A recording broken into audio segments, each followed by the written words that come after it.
Muy buenos días, hermanos en Cristo y María, una mañana más aquí para compartir la palabra dulce de Dios. Les habla el Padre Tomás Galarza Figueroa. Hoy es miércoles en la semana 33 durante el tiempo ordinario. Básicamente esta es la última semana. Ya el domingo que viene vamos a tener la solemnidad Cristo Rey del Universo y toda esa semana seguimos cantando las glorias de ese Rey del Universo hasta que nos encontremos con el primer domingo de Adviento. Y la Iglesia nos sigue preparando para estos acontecimientos. La primera lectura otra vez está tomada del libro del Apocalipsis, esta vez en el capítulo 4, versos 1 al 11. Y son todas estas visiones que Juan va a tener después de aquellas historias con las 7 iglesias de Asia.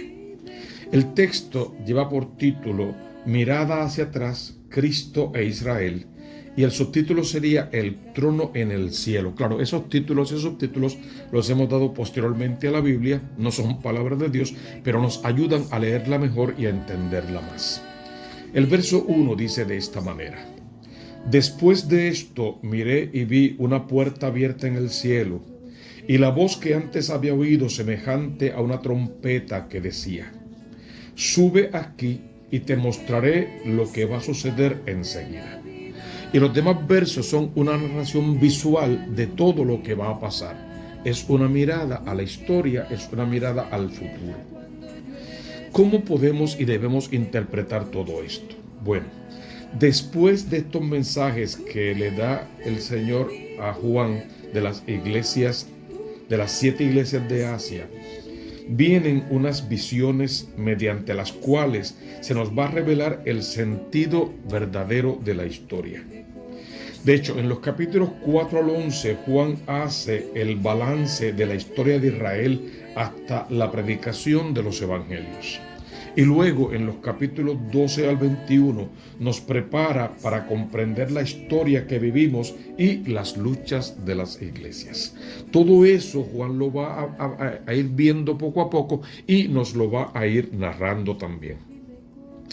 Antes de desarrollar su visión de la historia, Juan nos muestra el centro inmutable de donde provienen todas las cosas y los acontecimientos y a donde vuelven lógicamente.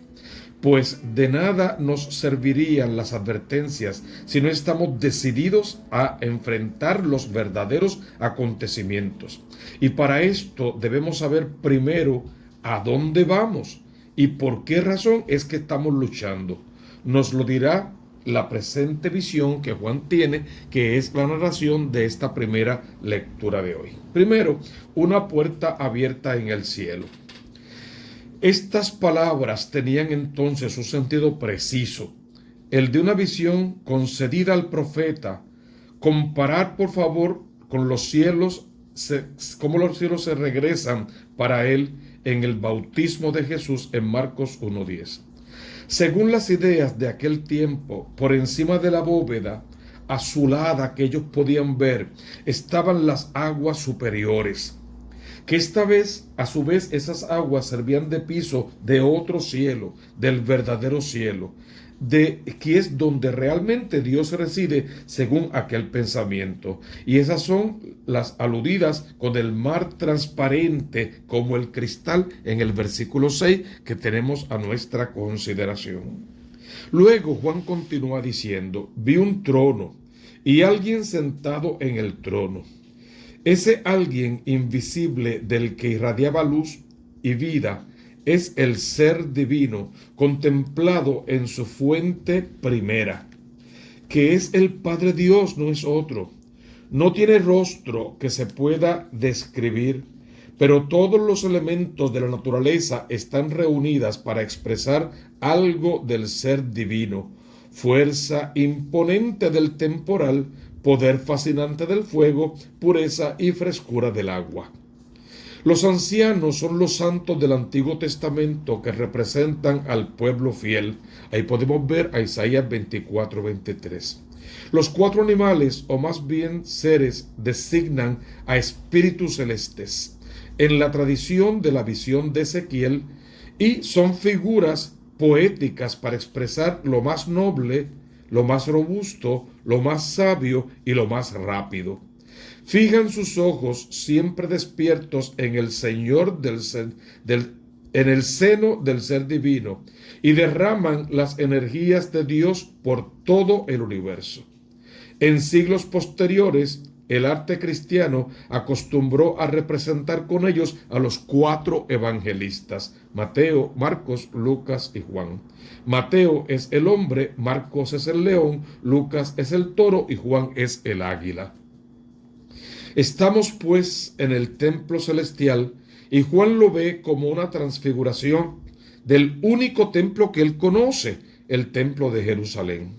Los ancianos son 24, como lo eran las clases de los sacerdotes de aquellos tiempos. Los animales han reemplazado a las serpientes aladas, que eran los serafines de Isaías. Eso lo podemos ver en Isaías 6. Y a los querubines de Ezequiel. El mar ocupa el lugar de la gran pileta del templo, llamada también mar, en Reyes 7:23. Y todo a lo largo del libro de la liturgia eclesial seguirá con arpas, con trompetas y con lienzos. Como podemos ver, es una visión muy interesante de lo que va a suceder, de cómo serán los inicios de la iglesia, sin dejar para nada la historia y la tradición de esa misma iglesia. Así, poco a poco, esa primera lectura nos va mostrando todo lo que el hombre tiene dentro de sí, la manera en la que podemos descubrir dentro de nosotros el poder para salvarnos, conociendo y cumpliendo con los mandatos de Dios, la riqueza que Dios mismo ha puesto en nuestro corazón y que tenemos que poner en función hasta que Él vuelva. No olvidemos en ningún momento que el hombre sabe y tiene la obligación de rendirle a Dios culto, de adoración, alabando, bendiciendo, glorificando su nombre por siempre y reconociéndolo a Él y solo a Él como único Dios y Salvador. Por eso hoy la iglesia nos regala el Salmo 150, el último de todos los salmos.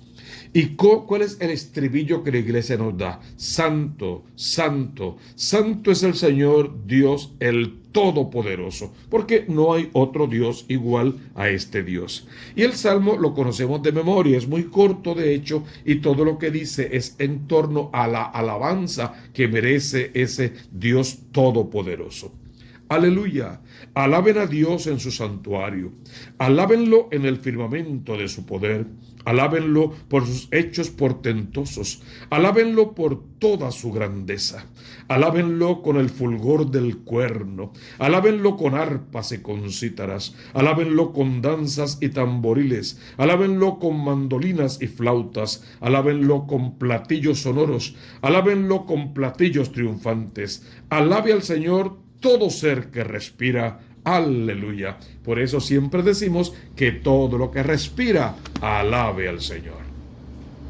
Tenemos hoy un evangelio muy interesante tomado según San Lucas en el capítulo 19, versos 11 y siguientes, específicamente hasta el verso 28.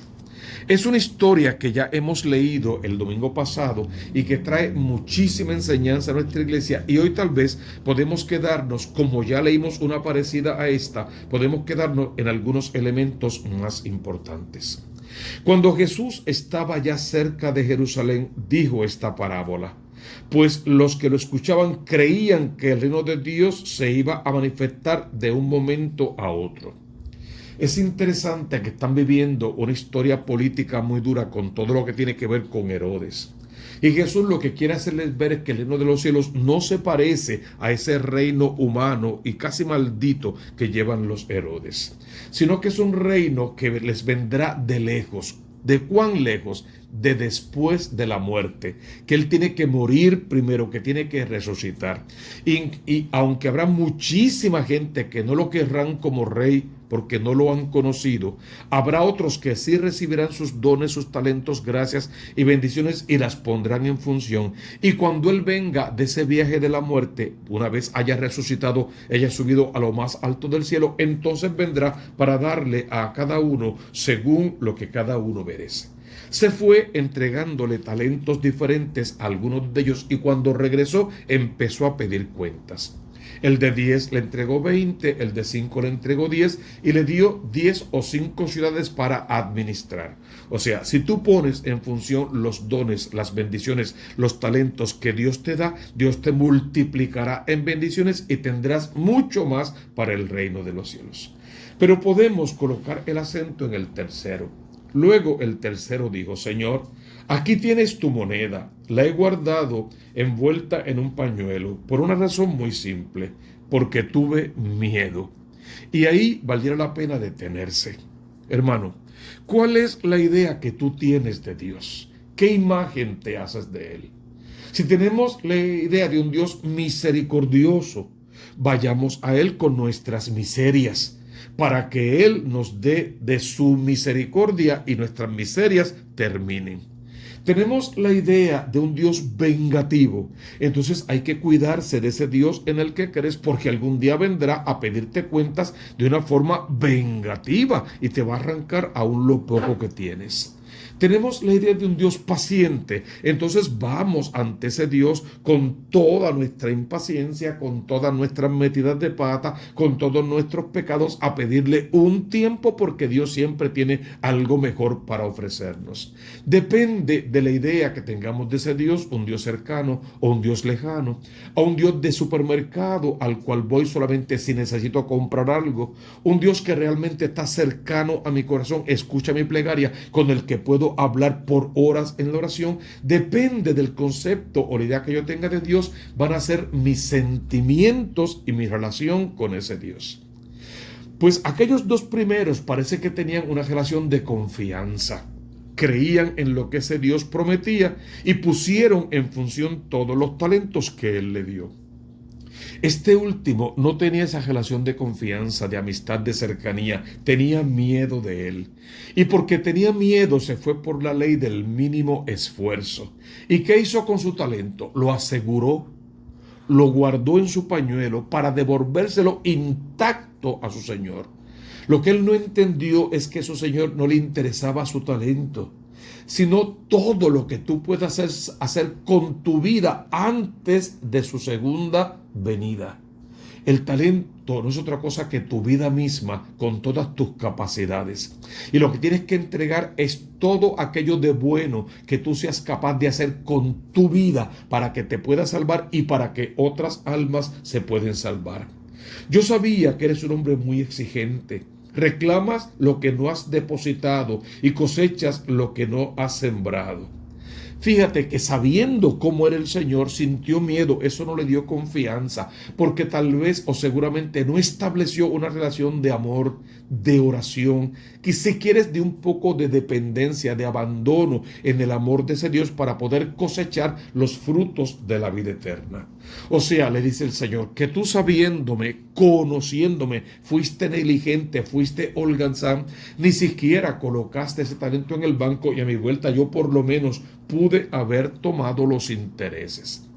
Si con los dones y talentos que yo te doy, decíamos en días pasados, no haces nada, ¿para qué los quieres? Te lo voy a quitar, porque ese don yo te lo di para que te salvaras, para que salvaras almas, para que descubrieras todo lo bueno que hay dentro de ti, toda la capacidad que tú tienes para luchar por la vida, luchar por la justicia, luchar por la paz, establecer en este mundo lugar de acogida donde los seres humanos se puedan sentir bien, se puedan sentir amados, protegidos, escuchados, ayudados, valorados, e igual pongan sus talentos a trabajar por el reino de los cielos. Entonces, cuando ellos ven que él le quita lo poco que tenía, como que le reclaman, ¿cómo es que le quitas aún lo poco que tiene? Sí, porque al que tiene se le va a dar. Si yo te doy un dinero y tú lo pones en función y me lo multiplicas, te doy más para que lo sigas multiplicando. Si lo malgastas, si no haces nada con él, ¿para qué lo quieres? Te lo quito y se lo doy a otro que sí pueda hacer. ¿De verdad qué quiere este evangelio? Que hoy tú te detengas a preguntarte, a cuestionarte, ¿quién soy yo? ¿Qué valor tiene mi vida? El que yo mismo le dé. ¿Para qué de verdad yo fui colocado en este mundo? Y en cuanto encuentres ese para qué, comienza a trabajar en función de ese para qué. Tienes que darte cuenta que tienes un valor intrínseco dentro tuyo, que lo tienes que poner a funcionar. Tienes que darte cuenta que no estás solo, que cuentas con el respaldo de una iglesia, de un pueblo, de una familia, de unos amigos. Si esos no funcionan, de ti mismo, y eso sería suficiente, y aún así de Dios, y ya eso es bastante. Que no estás solo en este mundo, que podemos hacer alianzas de amor, porque fue lo que Dios vino a hacer con nosotros, alianzas de amor. Que tenemos que pasar más tiempo hablando con este Dios todopoderoso para conocerlo más, dejarnos conocer por Él, entregarle nuestras miserias, dijimos ya, que Él convierta en misericordia, y todas nuestras carencias y necesidades que Él va a ir llenando con suficientes dones, con bendiciones y con todo tipo de herramientas para el reino de los cielos. Es un evangelio que te llama a detenerte, a no seguir por el mundo sin Dios o con una idea vaguísima de Dios. Solemos escuchar por ahí algunas frases bastante tontas. Ser cristiano, ser católico, no es ir a misa los domingos, darse 3 golpes en el pecho, calentar un banco o echar $1 en la colecta. Ser cristiano es mucho más que eso. ¿Qué pasa con los que dicen eso? Que es una frase vacía, que solo se están justificando. Como no van a misa, como no confiesan, como no comulgan, se justifican con esa frase. Espérate, ¿no es cierto que ser cristiano es solamente hacer el bien? Hago el bien, me porto bien, soy honrado porque voy a misa, porque escucho la palabra de Dios, porque le temo, no le tengo miedo, le temo al Dios que me ama, le creo a su palabra y quiero cumplirla en todo momento. Entro en relación con Él y Él me pide que le rinda un culto, y a través de ese culto una adoración que Él merece. Y Él me dijo en el Salmo que todo lo que respira alabe al Señor. Entonces, para yo poder decir que sí, yo creo en Dios porque hago el bien de vez en cuando, porque hablo de alguna cosita en Facebook o porque digo alguna tontería, tengo entonces que avalar ese criterio que tengo de Dios. ¿Y cómo se hace? Cumpliendo con lo que Él pide. Él pide un culto, la misa dominical. Él pide un corazón puro, el sacramento de la confesión. Él dice que el que no come su cuerpo y no bebe su sangre no tiene parte en su reino, el sacramento de la Eucaristía. Y así, cada cosa que yo voy haciendo, cuando voy a misa, cuando oro, cuando me confieso, cuando paso tiempo ante el Santísimo, cuando rezo el Santo Rosario en familia, en casa o solo, todo eso le va diciendo a la gente: yo creo en Dios y por eso vivo de esta manera.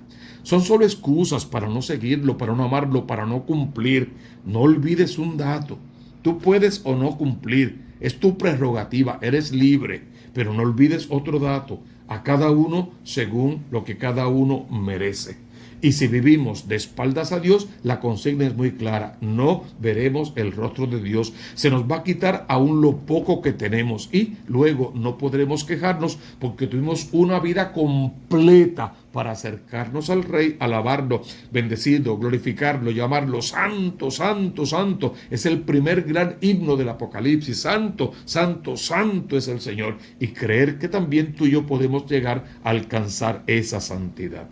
El llamado es a la conversión, a valorarte y a poner a trabajar todos los talentos que Dios te ha regalado por tu salvación y por la salvación de los tuyos. Tú conoces la consigna: busca primero el reino de Dios con su justicia y todo lo demás vendrá por añadidura. Suscríbete a este canal y al canal de la diócesis. Deja tus comentarios, deja tus sugerencias y tus intenciones para la misa. Dale like si te gusta, por favor, porque eso nos ayuda a poder seguir evangelizando. Si no, también dale like, porque eso me ayuda a volver a escucharlo otra vez y ver dónde puede haber alguna falla e intentar corregirla si es posible. Y de todas maneras, me hace ver que estabas ahí escuchando esta homilía. Y quizá lo que es más importante: ora con poder para que las almas se salven y para que esta tierra sea bendecida. Recibe tú la bendición del Todopoderoso en el nombre del Padre y del Hijo y del Espíritu Santo. Amén, amén y amén.